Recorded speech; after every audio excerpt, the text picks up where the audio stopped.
6 hours. That's how long Robert Leakey had been lying in the mud. 6 hours without moving more than his eyes.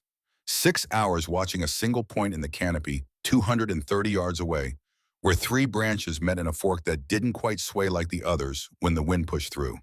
The jungle pressed down from all sides, dense, suffocating. Every breath tasted of rot and moisture. The equatorial sun filtered through layers of green until the light itself seemed diseased, turning everything the color of old bruises. Shadows laid over shadows.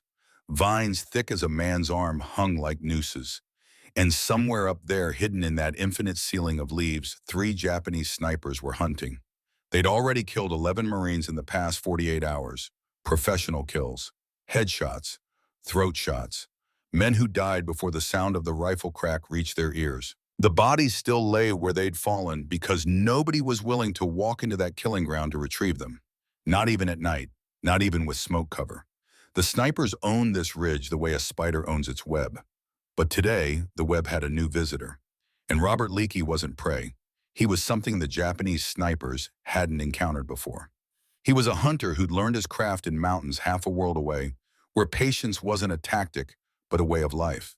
Where every bullet cost money his family didn't have. Where you got one shot at a white-tailed buck, and if you missed, you went home empty-handed, and your father didn't say a word, but you felt his disappointment like winter cold seeping through your coat. The Springfield rifle cradled in his arms looked wrong. A mongrel weapon, a standard-issue 1903 bolt-action with a commercial hunting scope attached by hand-filed aluminum and wire.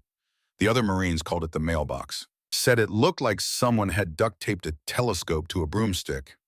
Said the scope would catch sunlight and get him killed within a week. Said he was suicidal for thinking a $15 catalog scope could compete against Japanese military optics. They'd stopped saying that after his first mission 2 days ago. After he'd killed 2 snipers in positions that had been murdering Marines for weeks. After he'd walked back into camp covered in mud and leeches with that ugly scope still attached and 2 enemy rifles slung over his shoulder as proof. Now they just watched him. Quiet, respectful, maybe a little afraid.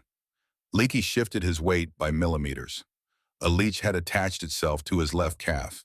He could feel it swelling with his blood. He ignored it. The discomfort was just noise. Background static. His focus remained absolute. 230 yards, elevation 22 feet, wind 5 miles per hour left to right, gusting to 7. He'd been calculating these numbers for hours, watching how the upper canopy moved differently than the undergrowth. Reading the jungle the way he'd learned to read the Pennsylvania mountains. A mosquito landed on his neck, bit him, drank, flew away. Leakey didn't move. Somewhere to his right, hidden in a depression 40 yards back, Sergeant Thomas Kowalski lay with a rifle and binoculars providing overwatch.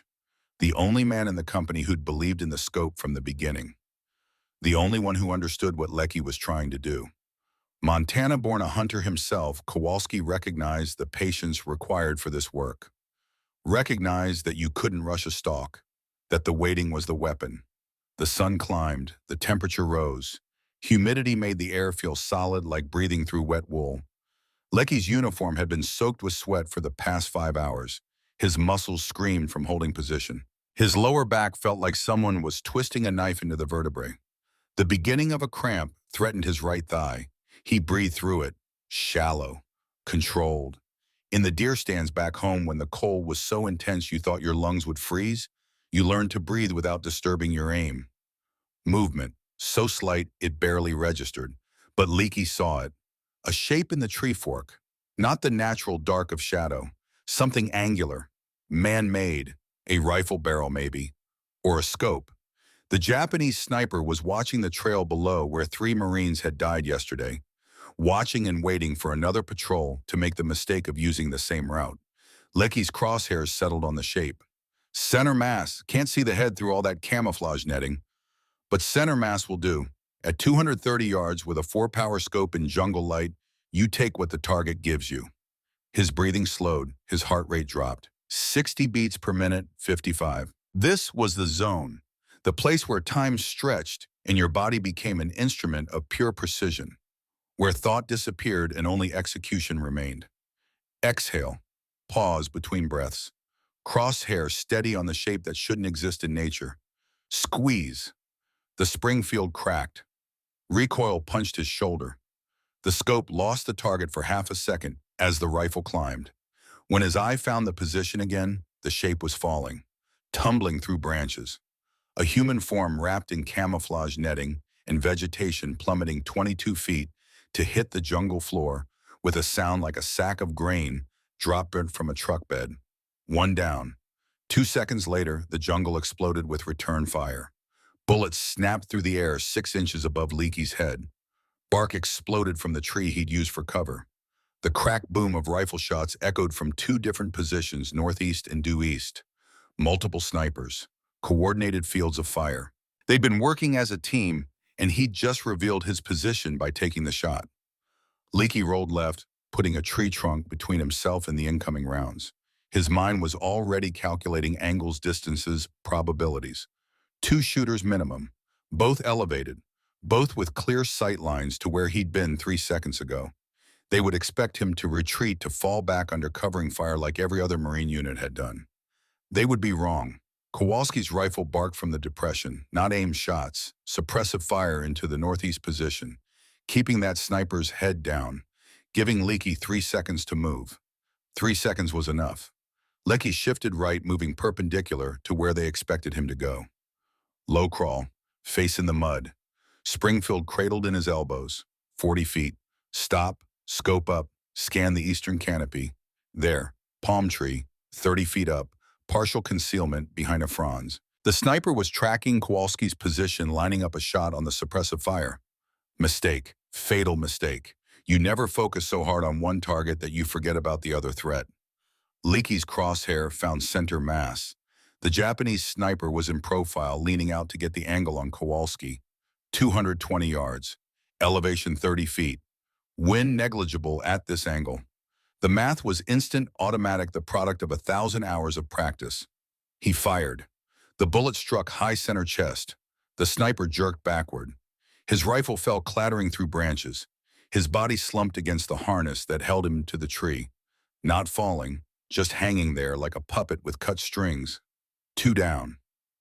Silence crashed back into the jungle. No third shot. Either intel had been wrong about the number of snipers or the third man had already withdrawn. Japanese snipers were disciplined. They knew when to fight and when to fade back into the green. 2 of 3 killed was an acceptable loss if it meant surviving to kill tomorrow. Leakey waited 5 minutes, 10, watching, listening, looking for anything wrong, anything out of place. Nothing. The jungle had swallowed whatever remained of the enemy presence. Kowalski low crawled up beside him. Clear. Clear enough. They moved forward together. Confirmed the kills. The first sniper had hit the ground hard. His neck was broken, but Leakey's bullet had already killed him, punched through the chest and out the back, taking lung and heart with it. The second was still in his harness, 30 feet up, head slumped forward. Blood dripped down the palm trunk, leaving a trail that looked black in the filtered light. Standard Japanese sniper equipment. Type 97 rifles. Good scopes, better than what most Marines had. Camouflage that had taken hours to construct, vegetation woven into nets and harnesses. Professional work. These weren't conscripts. These were specialists. Graduates of sniper schools. Men who trained for months to do exactly what Leakey had just beaten them at. The realization settled on him like weight. These men had been better equipped, better trained, part of an official program with doctrine and support. And they were dead because a farm kid from Pennsylvania had a $15 scope and refused to accept that the system's way was the only way. They recovered what they could. Intel would want to see the equipment, understand the enemy methodology. Then they headed back toward the Marine perimeter, moving slow, checking every sightline. When they emerged from the jungle, the other Marines were waiting, silent, watching. The mocking had stopped after his first mission. Now there was just this quiet respect, this understanding that Leakey did things they couldn't, that he went into the jungle alone and came back with scalps when everyone else just died trying. Captain Morrison met them at the perimeter. 42 years old, career Marine, a man who'd seen below wood and knew what real combat looked like. He glanced at the Japanese rifles. 2 confirmed. 2 confirmed, sir. Morrison nodded. Good work. Get some rest. We'll need you again tomorrow. Not congratulations, not celebration, just acknowledgement that the job was done and another job was waiting.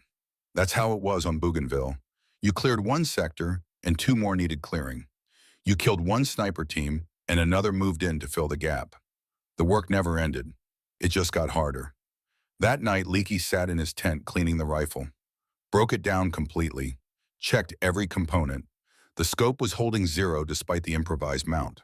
The barrel was fouling up from the humidity, but nothing a good cleaning wouldn't fix. The bolt action was smooth, reliable. His hands moved through the cleaning routine automatically while his mind drifted back. Back before the war, before the jungle. Before he'd learned that hunting men was different than hunting deer in ways that had nothing to do with tactics. Pennsylvania autumn, 1935. Robert Leakey was 14 years old and his hands were shaking so badly he could barely hold the rifle. His father's Springfield, the same model he'd carry 9 years later in the Pacific. But right now, in the pre-dawn cold of an Allegheny mountain deer stand, it felt impossibly heavy, impossibly important. They'd been sitting since 4 in the morning, father and son. Frost formed on the rifle barrel, turning the metal white. Their breath came out in clouds. The forest around them was silent, except for the occasional crack of a branch settling in the cold. His father hadn't spoken in 3 hours. Didn't need to. Words weren't John Leakey's language. He was a man built of silences and small gestures. A man who taught by showing, not telling, by being patient while his son learned the hard lessons. At 6:47 a.m., the deer appeared.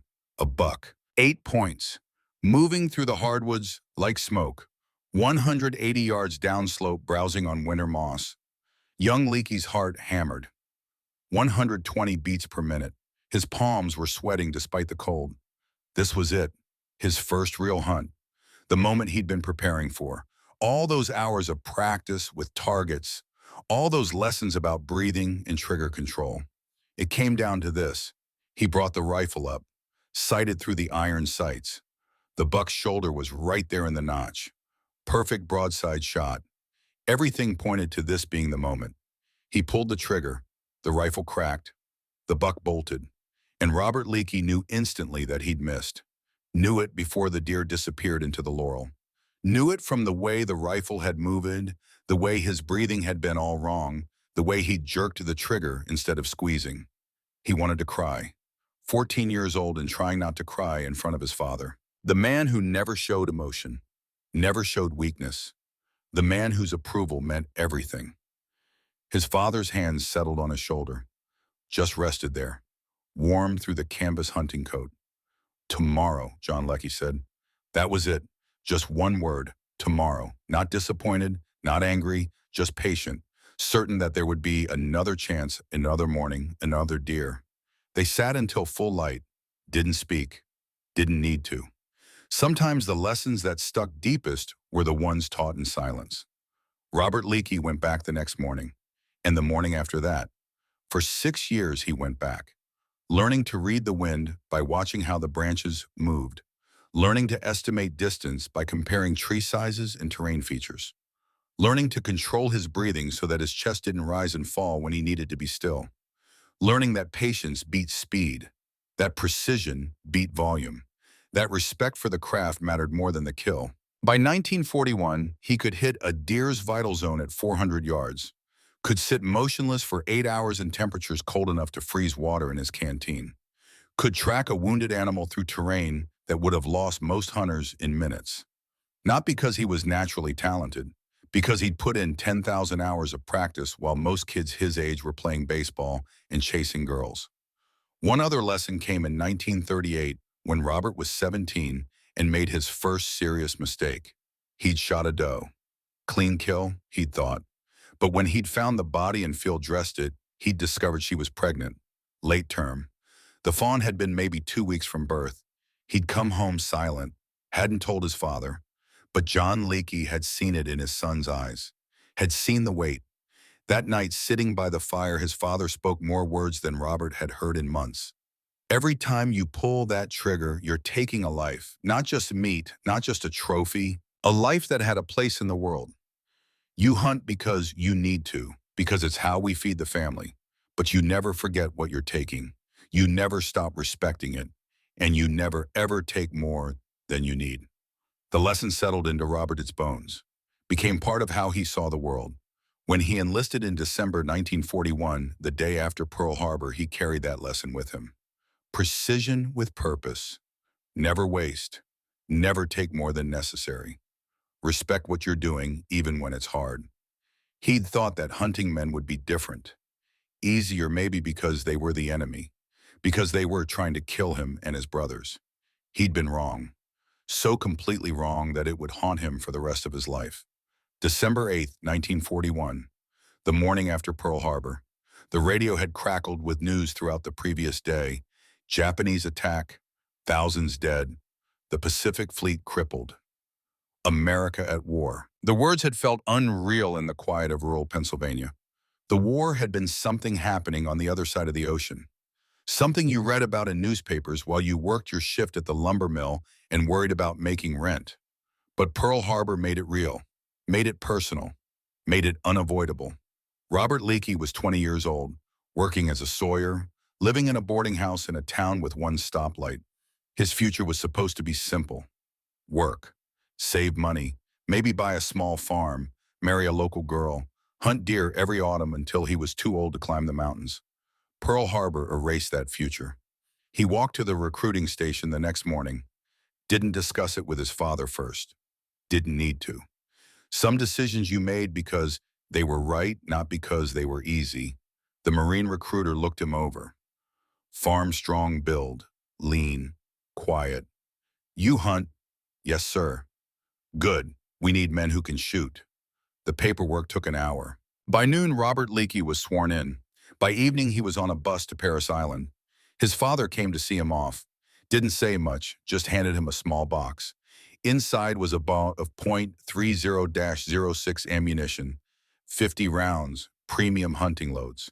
The expensive stuff his father saved for special occasions. Use what I taught you, John Leakey said. Protect your brothers. Come home safe. That was it. No long speech, no tears, just a father giving his son the only gift that mattered. The knowledge that he'd been prepared, that the skills learned in the mountains were worth something, that he could do this. Robert Leakey didn't cry on the bus, didn't look back at the town disappearing behind him. He just sat with that box of ammunition in his lap and thought about all those mornings in the deer stand, all those lessons about patience and precision, all those hours learning to be still and watch and wait. He had no idea those skills would save over 100 lives. Had no idea that a $15 mail-order scope would change the course of a campaign. Had no idea that he'd become something the Marine Corps didn't even have a name for yet. All he knew was that his father had taught him to hunt, and now there were different things that needed hunting. The bus rolled south through the December darkness, carrying a Pennsylvania farm boy toward a war that would transform him into something the military establishment couldn't quite categorize. A hunter in uniform.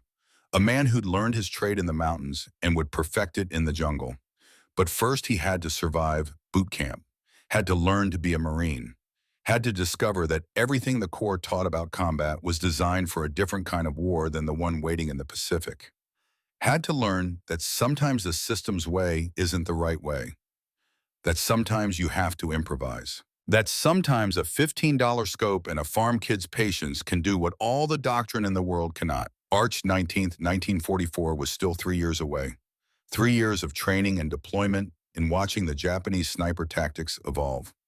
3 years of frustration as Marines died and nobody had an answer. 3 years of preparation before Robert Leakey would lie in the mud for 6 hours and change how the Marine Corps thought about warfare.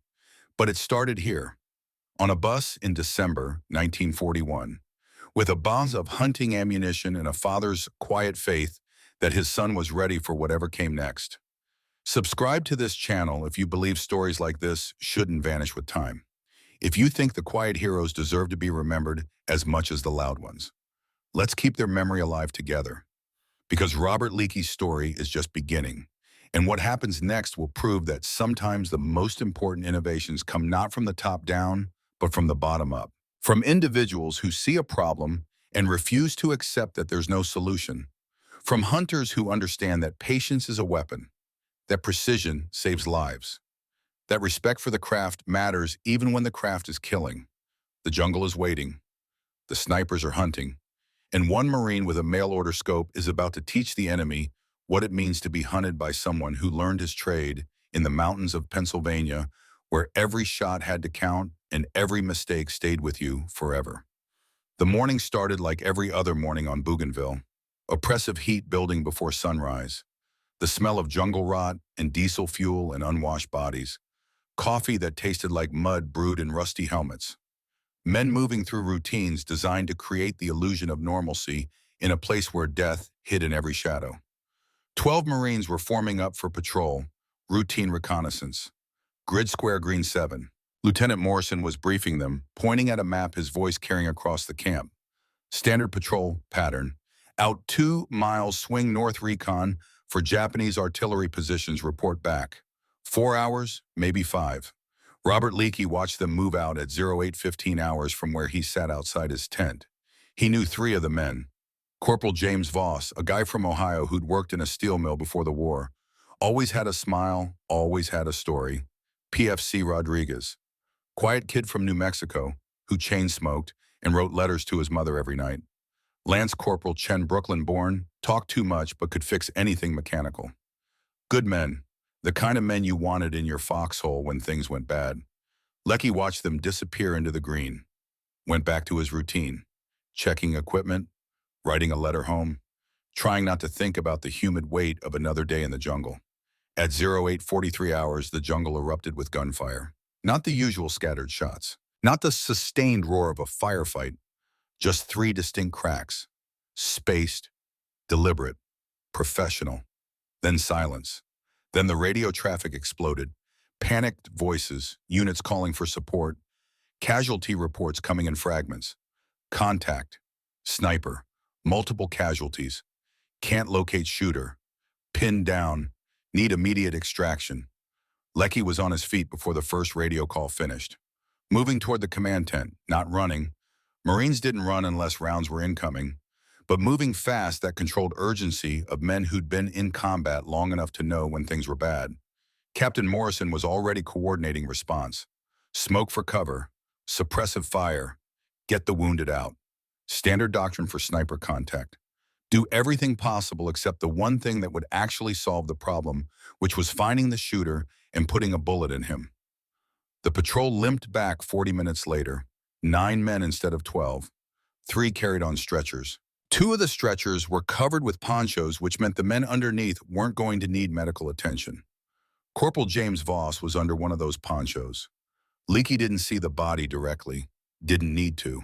He saw the boots sticking out from under the poncho.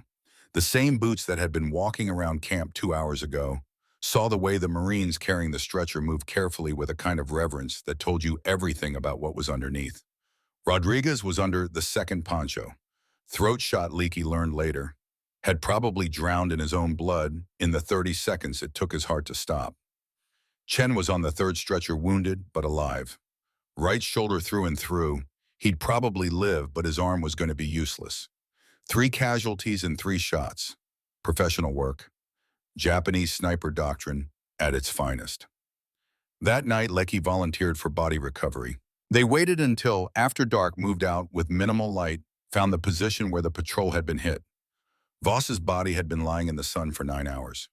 The jungle heat accelerated decomposition. The smell was something that would never leave Leakey's memory, something that would wake him up 20 years later in a quiet Pennsylvania farmhouse, gasping and reaching for a rifle that wasn't there. They bagged the bodies, carried them back. Gentle as possible, like being careful could somehow matter now. As they loaded Voss onto the truck bound for Graves registration, something fell out of the corporal's pocket. A letter, half written. Dear Sarah, it started. I hope this finds you well. The weather here is hot, and we're all looking forward to coming home. I think about you every day, and that was where it ended, mid-sentence. Voss had been writing to his wife when the patrol was called, had stuck the unfinished letter in his pocket, thinking he'd finish it that night, had died mid-step instantly, never knowing what hit him. The bullet had entered at the base of his skull and exited through his face. Death before the sound reached his ears. Leakey picked up the letter, folded it carefully. would make sure it got to Sarah Voss along with the official notification, would make sure she knew her husband's last thoughts had been of her. But right then, standing in the dark next to a truck full of dead Marines, Robert Leakey made a different kind of decision. A decision that would change everything. A decision that went against every piece of military doctrine he'd been taught. If the system couldn't stop the snipers, he would find another way. The next morning, he requested a meeting with Captain Morrison. Private. Just the two of them. Morrison's tent was sparse. A cot, a folding table serving as a desk, maps pinned to boards the accumulated paperwork of command. The captain was 42, looked 60. The war was aging everyone faster than time alone could manage. What do you need, Lecky? Permission to modify my weapon, sir. Morrison looked up from the casualty reports he had been reviewing. Voss Rodriguez and PFC Martinez from an earlier patrol were on that list. 3 more names to add to the dozens already dead from sniper fire. Modify how? I want to mount a scope, long-range optic. I can source one myself, pay for it out of pocket. I just need permission to attach it to my rifle. We don't have scoped rifles below battalion level. I know, sir. That's why I'm asking to improvise. Morrison leaned back in his chair. He was a pragmatic man, career Marine but not so married to doctrine that he couldn't see when doctrine was failing. 24 Marines killed by snipers in 17 days. Battalion command breathing down his neck. No solutions coming from higher up. And here was a private first class with an idea that violated half a dozen regulations. You know how to use a scope. Hunted with one back home, sir, white-tailed deer in the Alleghenies. Different environment, but the principles are the same. The principles are not the same. Deer don't shoot back. No, sir, but they also don't set up in predictable positions. They don't work from doctrine. Every deer I stalked was different. Had to read the terrain, understand the animal's behavior, adapt to conditions.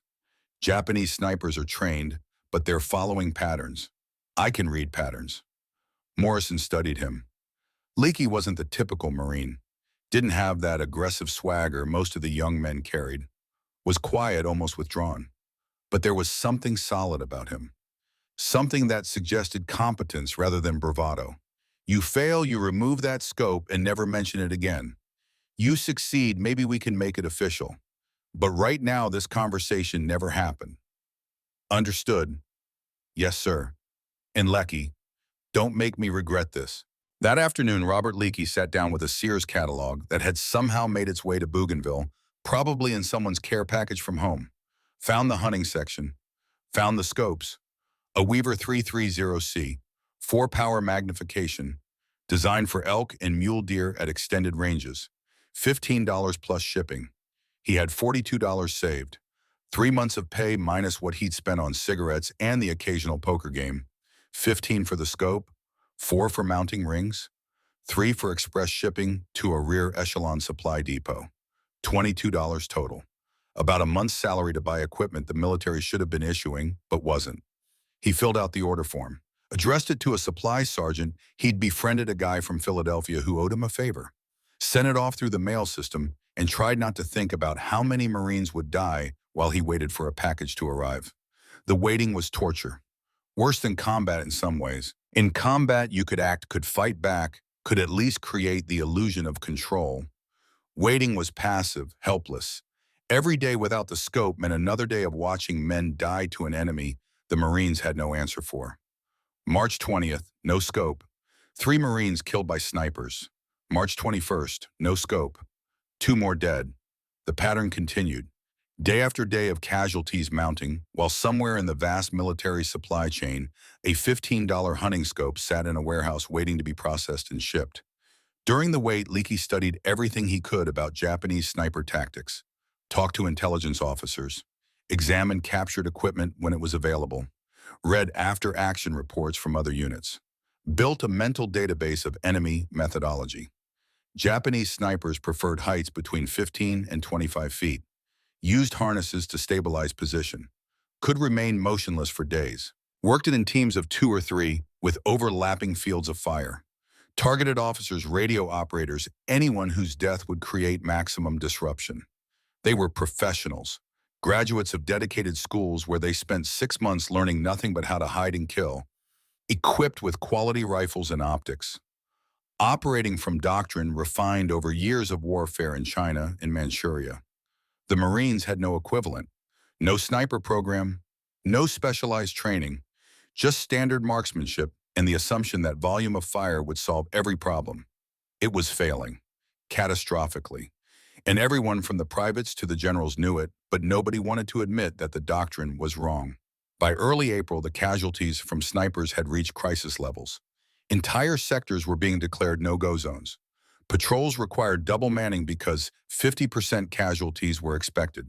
Forward observers couldn't get into position for artillery missions. The entire offensive was stalling because nobody could solve the problem of invisible men in trees who killed with impunity. April 26, the scope finally arrived. A supply runner dropped a package at Leakey's tent.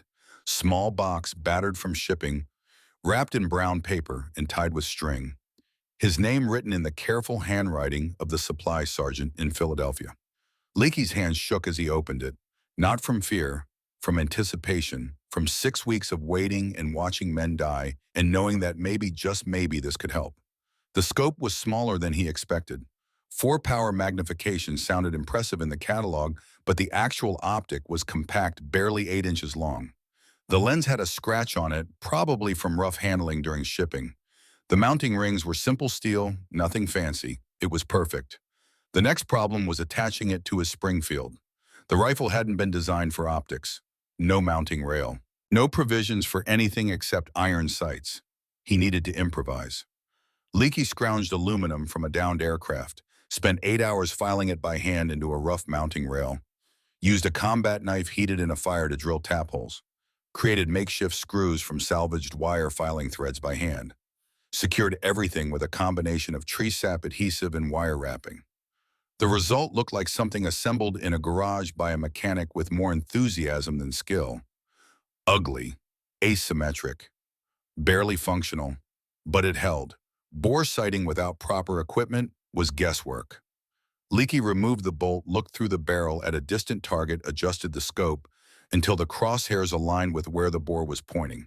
Close enough to start. Test firing ate 20 rounds of his precious ammunition. The first group at 100 yards was 8 inches apart. Terrible.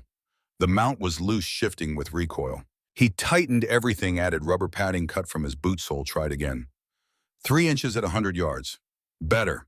1.5 inches at 100 yards. Acceptable for combat.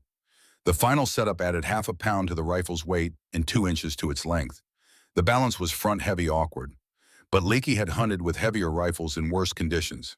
He could adapt. The squad's reaction was immediate and brutal. PFC Martinez took one look at the scope and started laughing. That thing looks like Frankenstein's monster. Lance Corporal Williams was more direct. That scope's gonna reflect sunlight like a mirror. Japanese snipers will see you coming from a mile away. You just painted a target on your forehead. Someone started calling him Mailbox. The nickname spread through the company within hours. Mailbox Leakey, the guy with the mail order scope who was going to get himself killed trying to play cowboy. Only Sergeant Kowalski, a hunter from Montana who understood the methodology, offered support. Ignore them. Prove it works.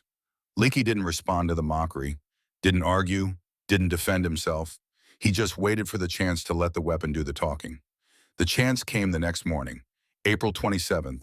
Intelligence reported Japanese snipers still active in Grid Square, Green 7. Same location where Voss and Rodriguez had died. Same killing ground that had claimed over a dozen Marines in the past 6 weeks. Command needed it cleared. Needed proof that the sector was safe before advancing. Leakey volunteered. Captain Morrison assigned Sergeant Kowalski a spotter. The only man who believed in what Leakey was attempting. The only one who wouldn't panic when things got complicated. They moved out at 0600 hours. Dawn light barely filtering through the canopy. Temperature already climbing toward the 90s. Humidity thick enough to drink. The approach to Green 7 took 4.5 hours to cover 800 yards. Normal movement would have been 20 minutes. But Leakey wasn't moving normal. He was stalking. Each step tested before committing weight. Each movement deliberate, controlled, silent. Kowalski followed 40 feet back, providing security, watching the flanks. Both men were soaked with sweat before they'd covered the first 100 yards. Leeches found them. Mosquitoes swarmed. The jungle pressed in from all sides, hostile and suffocating. At 1,000 hours, they reached the perimeter of the kill zone. Leakey dropped to his belly, crawled forward through mud and leaf litter. The Springfield cradled in his elbows, moving inches at a time. He could see the bodies. 3 Marines who'd been killed in yesterday's patrol. Nobody had been willing to risk recovery. The corpses lay where they'd fallen, already bloating in the heat, already being reclaimed by the jungle. The sight hit harder than Leakey expected. These had been living men 48 hours ago, had been joking and smoking and complaining about the food and dreaming about going home. Now they were just meat rotting in the equatorial sun. He forced the emotion down, channeled it into focus, used the bodies as data points, studied the wounds, the angles, the positions, worked backward to estimate firing positions. Japanese snipers favored trees, used harnesses to stabilize, could stay in position for days.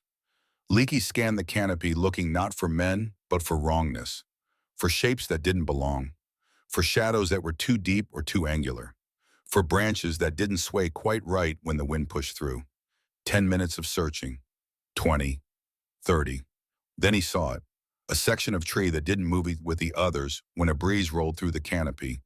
A banyan tree 185 yards distant, elevation approximately 22 feet. Something wrapped in the fork of 2 major branches. Leakey settled the crosshairs on the anomaly. Couldn't see details through the camouflage, couldn't confirm it was human. But every instinct, honed over a decade of hunting, said this was wrong.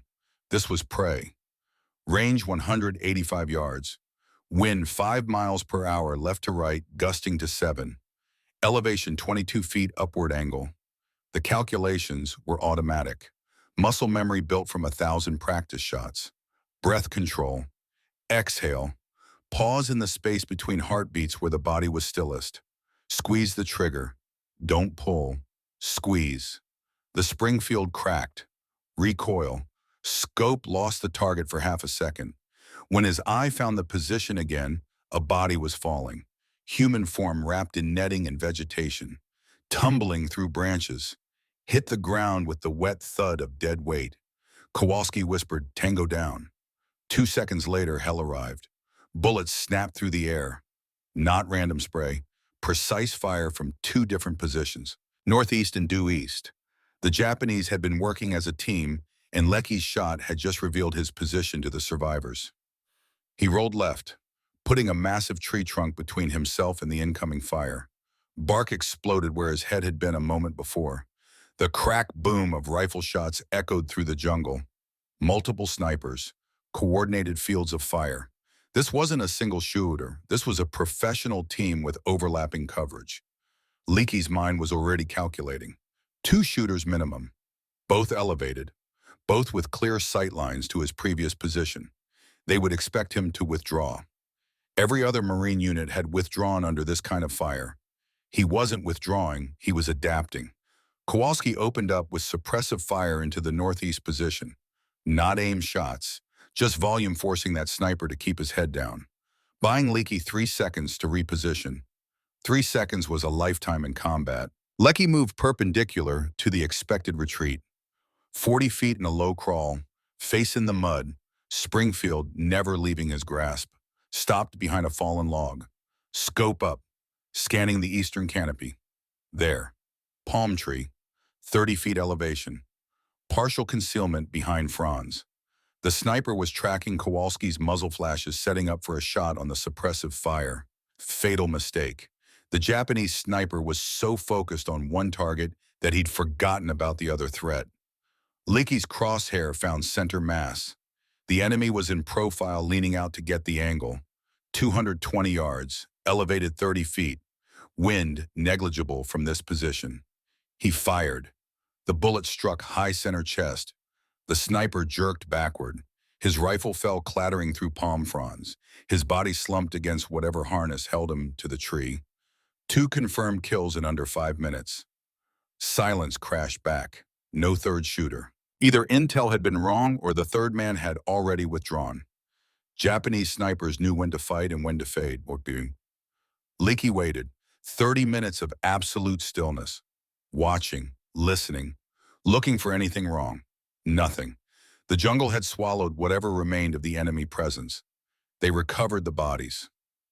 The first sniper's neck was broken from the fall, but Leakey's bullet had already killed him. Clean through the chest, heart and lung destroyed. The second was still in his harness, 30 feet up, blood dripping down the trunk, leaving a trail that looked black against the bark. Standard Japanese equipment, Type 97 rifles with quality scopes, professional camouflage.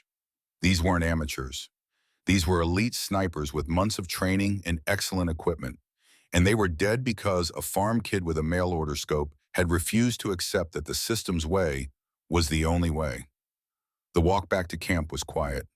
Kowalski didn't say much, didn't need to. They both understood what had just happened. Something had shifted, a proof of concept, validation that individual skill and improvised equipment could solve problems that official doctrine couldn't touch. When they emerged from the jungle, the other Marines stared.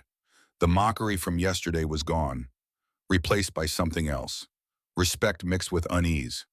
The understanding that Leakey did something they couldn't, that he went into the jungle and came back with scalps when everyone else just died trying. Captain Morrison met them at the perimeter. Confirmed? Two confirmed, sir.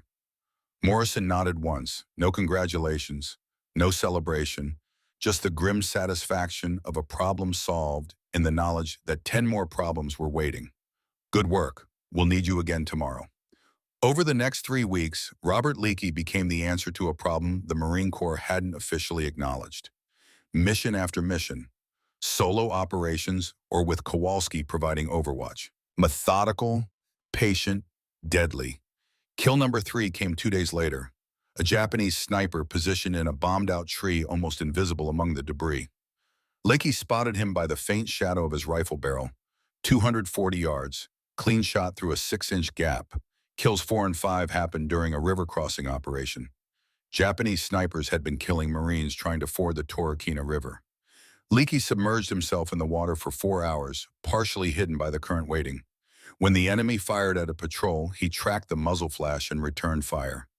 2 shots, 2 kills, both from a position nobody expected.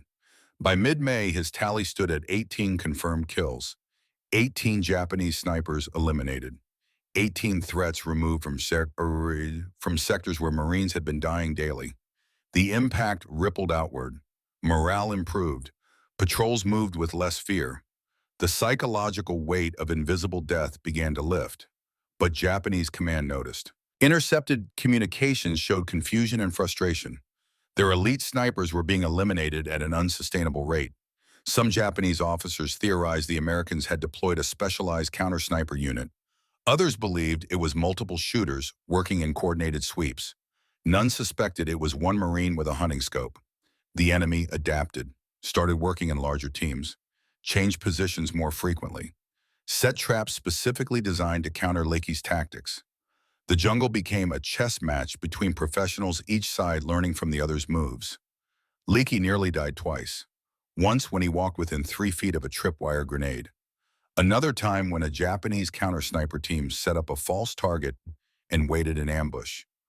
Only his instincts honed from years of hunting cautious deer kept him alive. Something about the setup felt wrong. Too perfect. Too obvious. The cost accumulated. Not just physical exhaustion, though, that was real. By early May, Leakey had lost 18 pounds. His hands showed calluses from endless crawling. His eyes were bloodshot from staring through the scope in harsh jungle light. Sleep came in 3-hour bursts interrupted by nightmares. But the psychological cost was heavier. Every kill added another face to his memory. Japanese soldiers were professionals doing their jobs just like him. Some looked young. Some looked terrified in the instant before death. Some looked resigned, accepting what was coming. Leakey tried to maintain the distance he'd learned hunting deer, tried to see them as targets rather than humans. But it was impossible. You can't look through a scope at a man's face and not see the humanity there. Can't watch life leave someone's eyes and not carry that with you. Late at night, he would think about his father's lesson. Every time you pull the trigger, you're taking a life. Respect what you're doing. The respect was there, but it made the killing harder, not easier. Made every shot a moral weight that accumulated rather than dispersed. Still, Marines were alive, who wouldn't be otherwise. The math was brutal but clear. His discomfort mattered less than their lives. So he cleaned his rifle and prepared for the next mission and tried not to think too hard about what he was becoming. On May 8th, Captain Morrison pulled him aside. Battalion needs the Green Hell corridor cleared. 2 miles of jungle. Intel says 6 Japanese snipers coordinated defense, led by a veteran named Yamashita. They want you to clear it.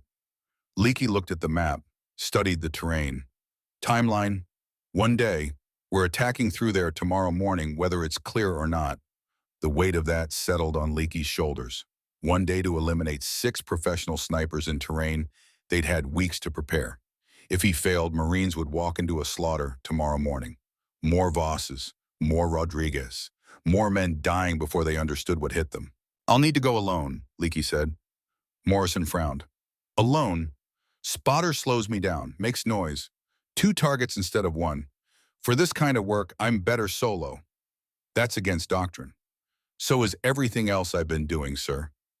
Morrison studied him. Leakey looked like he was running on fumes and willpower. But he'd delivered results. 18 confirmed kills. Dozens of Marines still breathing because Leakey had eliminated the threats before they could kill.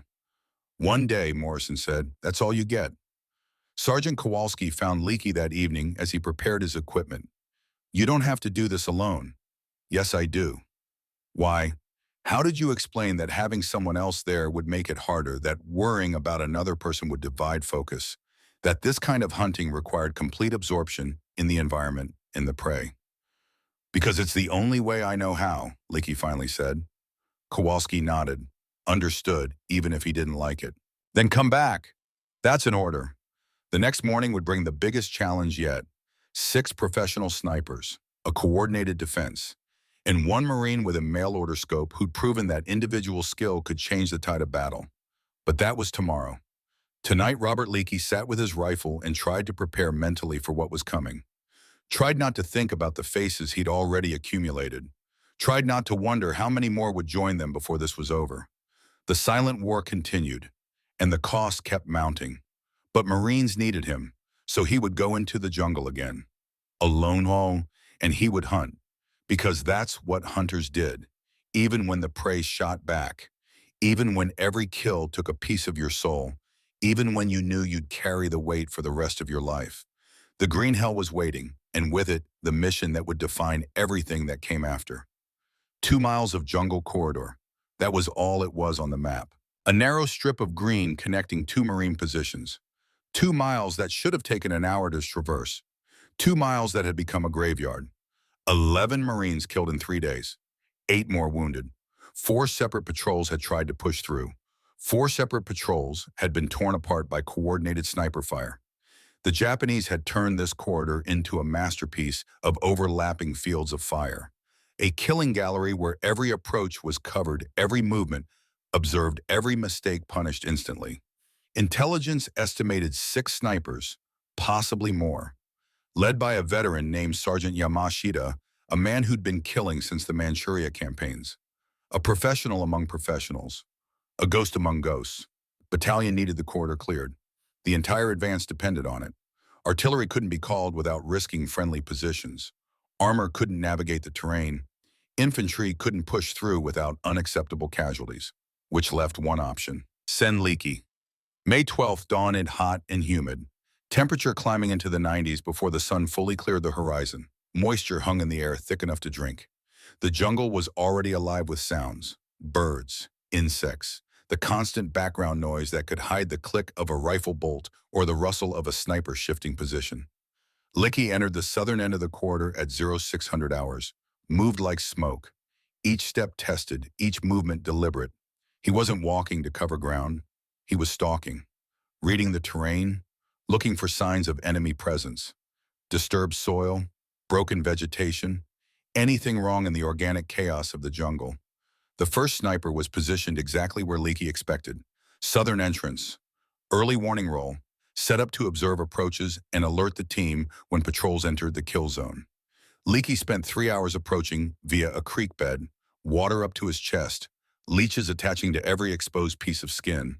Movement measured in feet per hour. But the creek provided cover and a route the enemy wouldn't be watching as closely. At 0845 hours, a Marine patrol entered the corridor from the south. Decoy unit, prearranged with Morrison. They weren't going far, just enough to draw attention to make the Sentinel sniper focus on the obvious threat. The Japanese sniper fired, single shot at the lead Marine. Missed by inches, close enough to send the patrol diving for cover and scrambling back. But that muzzle flash gave Leakey everything he needed. Range, position, elevation, 190 yards, 20 feet up, banyan tree. The shot came 3 seconds after the Japanese sniper fired. Clean hit center mass. The body fell into the creek with a splash that sounded obscenely loud in the sudden silence. Kill number 19. 1 down, 5 to go. But now the others knew someone was hunting them. Knew the Americans had sent a counter sniper into the corridor. They would be ready, watching, waiting for mistakes. Leakey relocated immediately, 40 yards east, used the terrain, moved through areas with overhead cover where observation from above was difficult. The Japanese would expect him to continue north. Instead, he circled, approaching the second position from an unexpected angle. Sniper number 2 was in a spider hole. Ground-level position concealed under vegetation, harder to spot than tree positions, required different methodology. Leakey spent 2 hours watching one small area, just watching, looking for anything wrong, and then he saw it. Leaves moving when there was no wind, tiny movement, breathing, someone exhaling and disturbing the foliage they'd used for concealment. The problem was getting a shot without exposing himself. The spider hole had excellent fields of fire. Moving into position for a clear shot would put Leakey in the open. One mistake and he'd be the target instead of the hunter. He solved it with a mirror, fragment of glass from his mess kit, angled to see into the depression where the sniper hid. Confirmed the position, then calculated where the body had to be based on the breathing pattern and the logical layout of a fighting position. Fired through 3 layers of vegetation at a target he couldn't actually see, aimed at where the enemy had to be based on deduction and experience. The vegetation erupted with the impact. Sound of a bullet hitting flesh even through the foliage. Movement stopped. The leaves no longer moved with breathing. Kill number 20. 2 down, 4 to go. By 11:30 hours, Leakey had covered maybe 600 yards of the 2-mile corridor. Pace was glacial but necessary. Rushing got you killed. Patience kept you alive. The next 2 snipers were working as a pair. Coordinated defense, covering each other's blind spots. Standard Japanese doctrine for experienced teams. Leakey spotted the first one by accident. Glint of a scope lens catching light for a fraction of a second, just enough to betray position. Palm tree, due north, elevation 25 feet, but killing that one would expose Leakey to the second. Somewhere close, watching, waiting for exactly that mistake. He needed to draw them out, make them commit, create an opportunity that didn't exist naturally. The solution came from his years hunting deer. When you couldn't get to the animal, you made the animal come to you. You created the illusion of opportunity, made them move when you needed them to move. Leakey used his spare shirt, stuffed it with leaves and grass, created a rough human shape, positioned it 30 yards from his actual location, attached it to a branch with vine, created movement by pulling the vine slowly from concealment. The Japanese sniper in the palm tree fired. Bullet hit the decoy shirt. Realized immediately it was a trick, but too late. The second sniper revealed himself trying to cover his partner, rising from a ground position to get the angle. Both targets visible for maybe 3 seconds. Leakey fired twice. First shot took the partner, the unexpected target. Second shot got the primary in the palm tree as he panicked and broke cover. Kill numbers 21 and 22. Both within 15 seconds. 4 down, 2 to go. But now Leakey was deep in the corridor, miles from friendly lines, alone by him. Hunting men who knew he was coming, who were as skilled as he was, who had the advantage of prepared positions and knowledge of terrain. The fourth sniper was in a destroyed tree. Artillery from weeks ago had shattered a massive trunk, leaving a hollow shell. Perfect hide, almost invisible among the debris and devastation.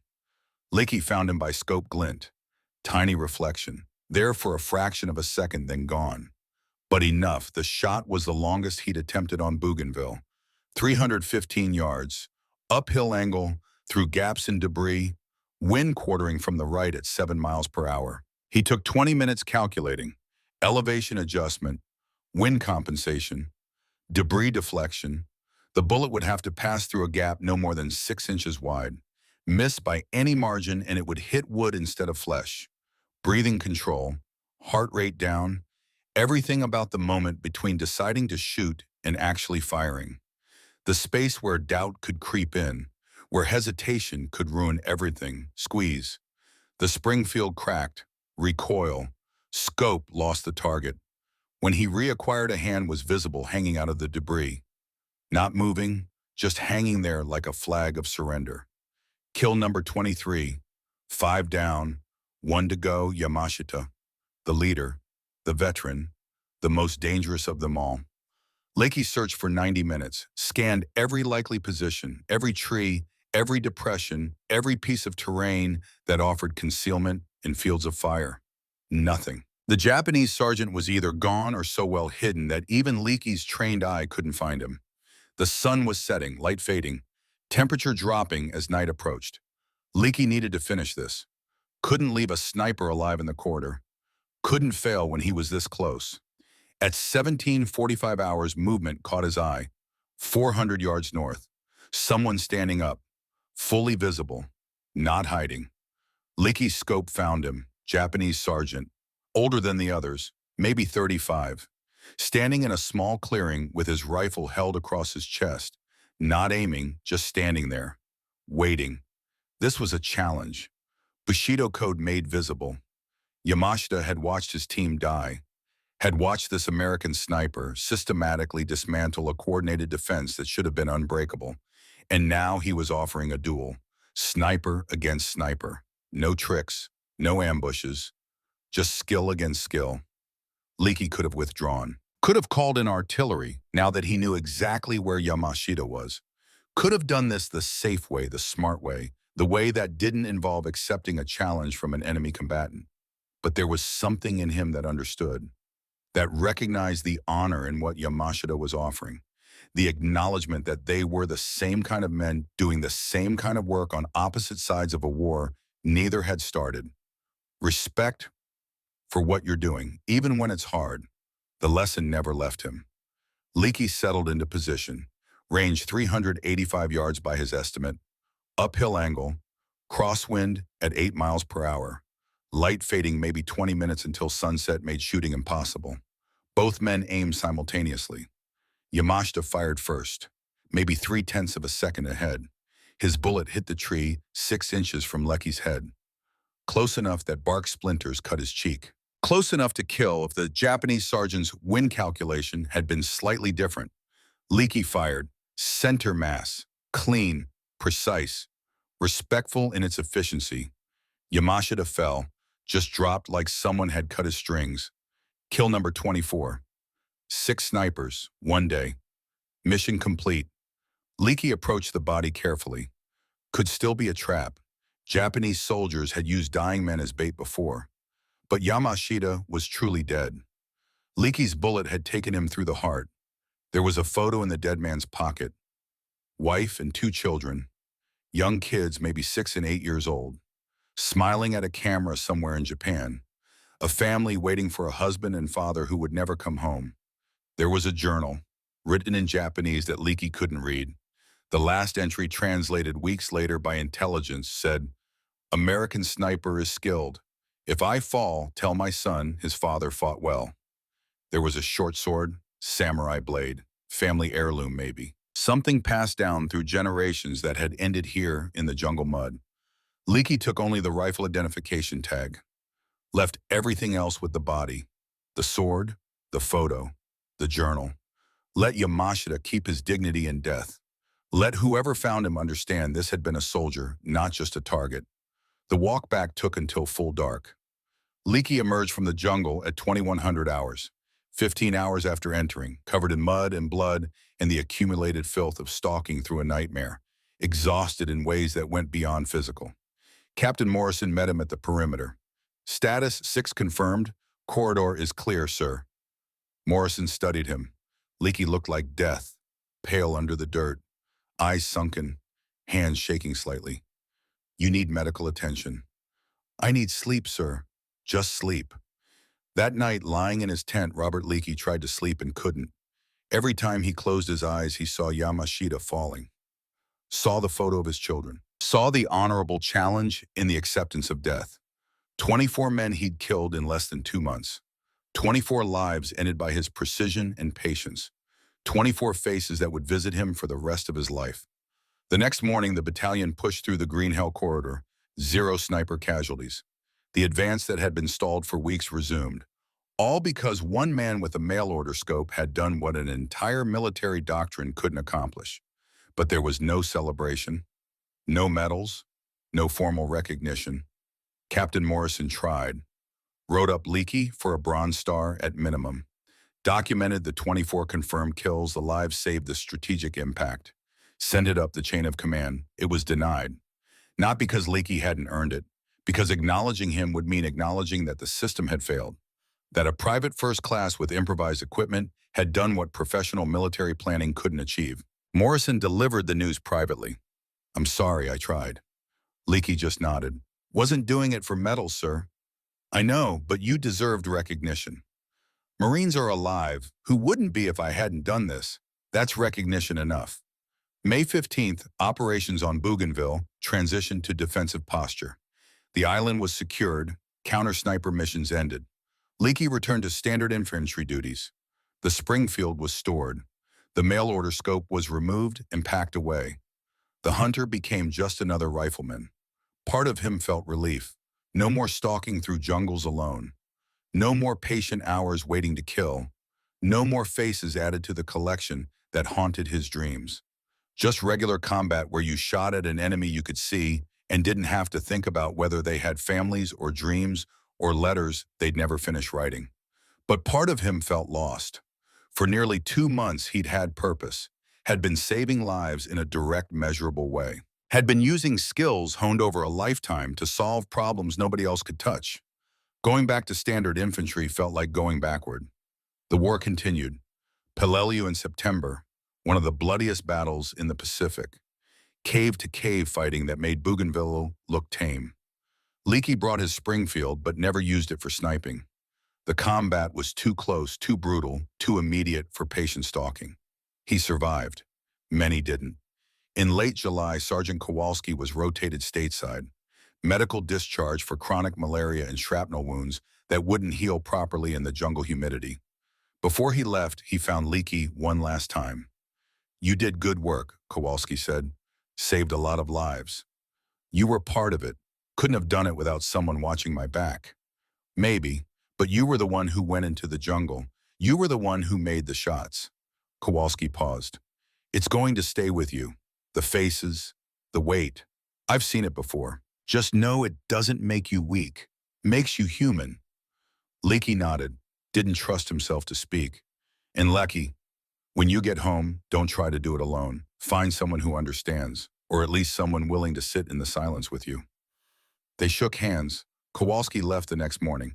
Leakey never saw him again, though they exchanged letters for years after the war. A young Marine named Davis took over as Leakey's assistant for the few missions that required a spotter during the remaining months on Bougainville. Good kid, eager, reminded Leakey of himself before the war had worn down the edges. At Peleliu, Davis took a Japanese grenade in a cave complex on the 3rd day of fighting. Died in Leakey's arms, asking if his mother would be proud of him.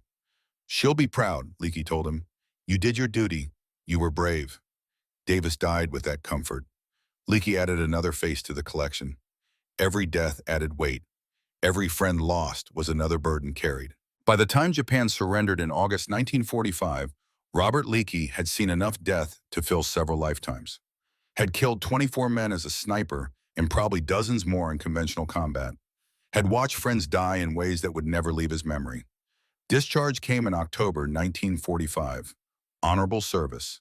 Campaign ribbons. No mention of the 24 kills, or the mail-order scope, or the weeks when he'd been the most effective counter-sniper in the Pacific Theater. Just paperwork and a handshake and a bus ticket back to Pennsylvania. The train ride home felt surreal. Civilians reading newspapers and complaining about rationing. Kids playing. Women shopping. A world that had continued while he'd been learning to hunt humans in jungles half a world away. His parents met him at the station. His mother cried. His father just nodded once, the same nod he'd given when Leakey had left 4 years earlier. Recognition that his son had done what needed doing and come home. That night, sitting at the kitchen table in a house that felt too small and too quiet, Leakey's father spoke. "You used what I taught you." "Yes, sir." "Kept your brother safe." "As many as I could." His father nodded again, understood everything that wasn't being said. Then it was worth it. Leakey wanted to believe that, wanted to think that the nightmares and the weight and the faces were worth it because Marines lived who wouldn't have otherwise. Most days he believed it. Some days he wasn't sure. Readjustment to civilian life was harder than anyone warned about. The lumber mill hired him back. Same job, same machinery, same routine. But Leakey wasn't the same. Couldn't be. You don't spend weeks hunting humans and come back unchanged. Loud noises made him flinch. Crowded spaces made him anxious. Sleep was difficult. 3 hours a night became normal. The rest was spent lying awake trying not to see Yamashita's children, or Voss's unfinished letter, or Davis asking if his mother would be proud. His father took him hunting that first autumn. Same mountains, same deer stands, same ritual they'd shared before the war. But when a buck appeared at 200 yards perfect, broadside shot, Leakey couldn't pull the trigger. His hands shook too badly. His breath wouldn't control. All he could see was Yamashita falling. His father understood. Didn't push. They sat in silence until the deer moved on, then walked home without speaking. Some things didn't need words. In 1948, Leakey met Anna Kowalski, Sergeant Kowalski's cousin visiting from Montana. She'd lost a brother at Normandy. Understood loss. Understood nightmares. Understood that sometimes the best support was just being there in the silence. They married in 1949. Small ceremony, just family. No military honors, no uniforms, no reminders of war. Leakey wanted to build a life forward, not backward. Their son was born in 1951, named James for James Voss, the corporal who died instantly from a sniper's bullet, leaving a letter to his wife unfinished. Anna understood, knew that naming the baby was a way of honoring memory without being consumed by it. Young James would grow up to become a teacher, would marry and have children of his own, would know his father had served in the war, but wouldn't learn the full story until he was an adult. Some legacies carried themselves quietly through generations. The Springfield stayed in the attic, wrapped in cloth, scope removed and packed separately. Anna found it once while cleaning, asked about it. "It saved lives," Leakey said, "and it took lives. I don't know what to do with it." "Keep it," she said. "It's part of your story. Just don't let it be the whole story." So he kept it, a reminder, a memorial, a piece of history that nobody except a few Marines and one dead Japanese sergeant would ever understand the significance of. The years passed. Leakey worked at the mill, raised his son, hunted occasionally, though never with the same intensity as before the war, built a quiet life in the same mountains where he'd learned the skills that had kept him alive in the jungle. He never joined veteran organizations, never attended reunions, never spoke publicly about his service. When people asked if he'd fought in the war, he'd say yes and change the subject. The whole truth was too complicated, too heavy, too full of memories that still woke him at 3 in the morning. In 1983, a Marine Corps historian found his name in unit logs from Bougainville. 24 confirmed kills, unofficial counter-sniper operations, results that had influenced the entire campaign. The historian wanted to interview him for a project documenting the development of Marine Corps sniper doctrine. Leakey was 62 by then, retired from the mill, spending his days in the mountains walking the same trails he'd walked as a boy. The historian's visit brought everything back. The jungle, the waiting, the weight of the Springfield. "It was a long time ago," Leakey said. "But it mattered," the historian insisted. "The Marine Corps sniper program that exists today started with men like you, improvising, proving that individual skill and specialized equipment could solve problems that conventional tactics couldn't. It didn't start with me, it started with necessity. Marines were dying and nobody had an answer." The historian examined the Springfield, the improvised scope mount, the wear on the stock. "This should be in a museum. This is history. It's just a rifle. I was just a Marine doing his job." But the historian's words stayed with him. The idea that what he'd done mattered beyond just the immediate tactical results. That the techniques he'd pioneered, the patience he'd demonstrated, the proof that precision could beat volume had influenced doctrine and training. That maybe the weight he'd carried wasn't just burden. Maybe it was also legacy. In 1985, Leakey donated the rifle to a local veterans museum. Simple display tag, Springfield 1903, Pacific Theater donor R. Leakey. No mention of kills, no glory, just a rifle that had done its job and earned rest. 2 years later, cleaning out the attic, Anna found a letter. Yellowed paper in an envelope that had never been sent. John Leakey's handwriting, dated 1944. Son, your mother told me what you're doing over there. She worries. I don't. I taught you to hunt clean, to respect life, to shoot only when necessary. You're using those skills to protect your brothers. There's honor in that. Come home safe. We'll hunt together again. Your father. The letter had been written but never sent. John Leakey had died in 1963. Had never told his son what he'd written. Had kept it private the way he kept most things private. Robert Leakey read it alone in the attic, 66 years old, 43 years after leaving for war. And for the first time since coming home, he cried. Not for the war, not for the men he'd killed, but for the father who'd understood all along, who'd known what his son had to do and supported it without needing to speak it aloud. He wished they could have talked about it before his father died.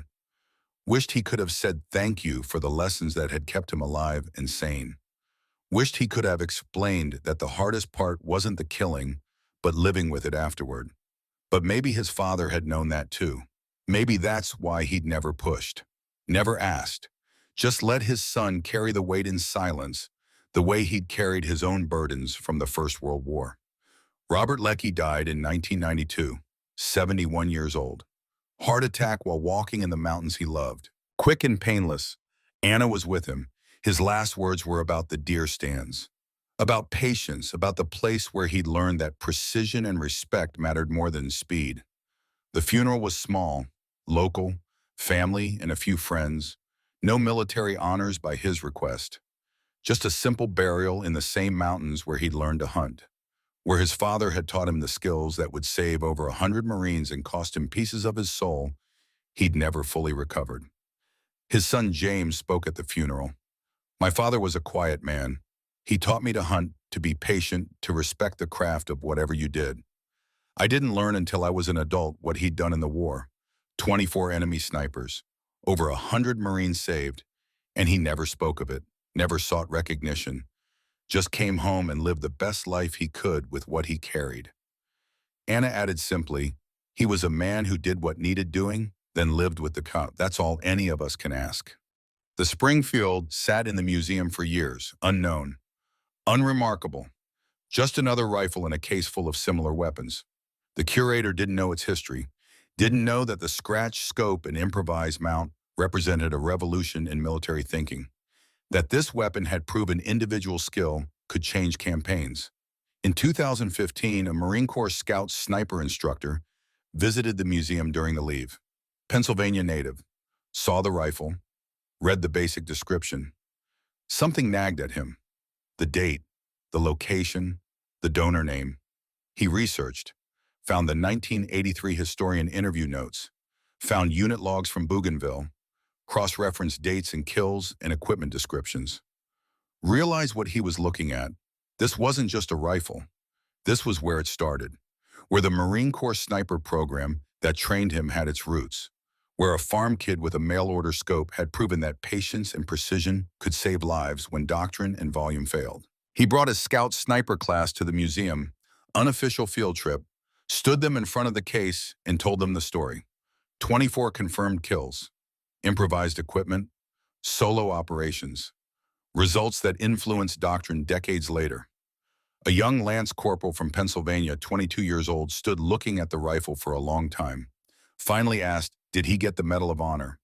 No, he got to go home. That was enough for him. The lance corporal touched the glass case. We should remember him. We are remembering him right now by being here, by understanding that innovation and individual skill matter, by knowing that sometimes the best warriors are the ones who do their job quietly and go home when it's done. The instructor turned to address the full class. Every technique we teach you has roots: the patient observation, the solo operations, the understanding that first shot accuracy matters more than volume of fire. A lot of it traces back to men like Robert Leakey, who figured it out the hard way, who improvised when the system had no answers, who proved that one skilled individual could change the outcome of a campaign. He paused, looking back at the rifle. That mail-order scope cost $15, the equivalent of maybe $200 today. It saved over 100 lives conservatively, and it pioneered methods that are now standard doctrine taught to every Marine sniper. But here's what matters most. Leakey didn't do it for recognition, didn't do it for medals or glory, did it because Marines were dying and he had the skill to stop it. Then he went home and lived quietly with the weight of what he'd done. That's the kind of professional we're trying to build. Excellence in execution, quiet dignity, service without seeking reward. The class stood in silence for a moment, then moved on to other exhibits. But the Lance Corporal stayed a few seconds longer, looking at that improvised scope mount, thinking about what it meant, what it represented. The rifle sits in that museum today. Most visitors walk past without a second glance, don't know the story, don't understand what it represents. Just see another old weapon in a case full of old weapons. But occasionally someone who knows will stop. Will study the improvised scope mount in the wear on the stock. Will understand that this humble piece of equipment changed how the Marines thought about warfare, that it saved lives and ended lives and cost its user pieces of himself that never fully healed. Robert Leakey never sought glory, never wanted recognition, just wanted to do his job and protect his brothers and go home to hunt deer in the mountains where his father had taught him patience and respect. The mail-order scope cost $15. The lives it saved number over 100 conservatively. The doctrine it influenced continues through every Marine sniper trained at Quantico. The legacy extends far beyond one man in one jungle for weeks in 1944. But Leakey wouldn't have cared about legacy, wouldn't have wanted statues or monuments. He just wanted to go home, to hunt with his father one more time, to live quietly with the weight of what he'd done and the knowledge that it had been necessary. They called him suicidal when he mounted that scope, called him mailbox as mockery, said he'd be dead within a week. 24 Japanese snipers learned otherwise, learned that the quiet farm kid with improvised equipment was the most dangerous thing in the jungle. Learned too late that patience beats speed, that precision beats volume, that respect for the craft, even the craft of killing, creates excellence that no amount of official doctrine can match. And then Robert Leakey went home, lived quietly, raised a family, carried his burden in silence the way his father had taught him to do everything, with dignity, with quiet strength, with the understanding that some things matter more than recognition. The rifle in the museum case tells a story most people will never know, a story about innovation from the bottom up, about individual skill-changing systems, about a $15 scope and a farm kid's patience saving over 100 lives, and pioneering techniques still taught today. But more than that, it tells a story about cost, about what it takes from you to kill 24 men even when it's necessary, about faces that never leave, about weight carried long after the war ends. Robert Leakey paid that cost, carried that weight, lived with those memories for 47 years after coming home, and never once complained, never once sought sympathy or understanding or recognition. He just did what needed doing, then lived with it quietly. That's the real legacy. Not the kills or the doctrine or the equipment, but the quiet dignity of a man who understood that excellence has costs and paid them without asking for anything in return except the chance to go home and build a life in the mountains where he belonged. The mail-order scope changed a campaign. The man behind it changed how we think about warfare. But Robert Leakey just wanted to hunt deer with his father and live in peace. He earned that peace, paid for it with 24 lives and pieces of his soul, deserved it more than most. And somewhere in the Pennsylvania mountains, in the quiet places where deer still browse and sons still learn patience from their fathers, his spirit rests, finally at peace, finally home, finally free from the jungle in the weight of being excellent at something terrible. That's enough. That's all any warrior can ask. To do the crime, save the brothers, go home, rest. Robert Leckie did all of that and asked for nothing more. His story deserves to be remembered, not celebrated, not glorified, just remembered, with respect, with understanding, with recognition that excellence and necessity don't erase cost. The rifle sits in its case, silent, waiting, a testament to what one man could do when the system failed and improvisation succeeded, just like the man who carried it, silent, dignified, effective. The hunter who became a warrior then returned to being a hunter. The man who proved that sometimes a $15 scope and a lifetime of patience can save 100 lives. The man who carried the weight so others wouldn't have to. Robert Leakey, the hunter in the shadows, the man they called Mailbox, the Marine who changed warfare and then went home to the mountains. Enough.